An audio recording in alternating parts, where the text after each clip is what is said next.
Neno la Mungu. Neno. Kwa nini nimekuja na ujumbe huu siku ya leo?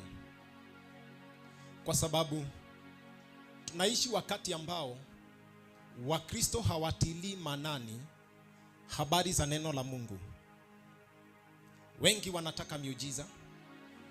Wengi wanataka kufunguliwa. Wengi wanataka kuona wamehubiriwa na wameombewa na wamepata biashara hapo hapo. Wengi wanataka magari. Lakini wanasahau ya kwamba kuna kukaa katika neno la Mungu. Kuna kufuata neno la Mungu.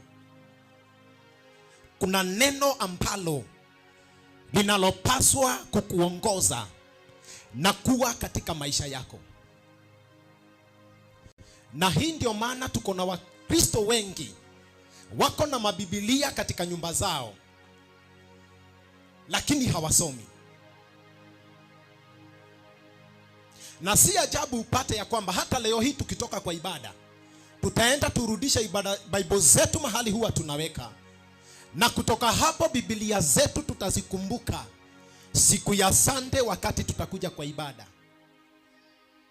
Na huyu Mkristo anataka baraka, anataka kufikia makusudi ya Mungu, anataka kuona Mungu akimupigania, lakini uhusiano anaompea Mungu wa neno lake hawezi ukalinganishwa na kile ambacho anahitaji kutoka kwa Mungu.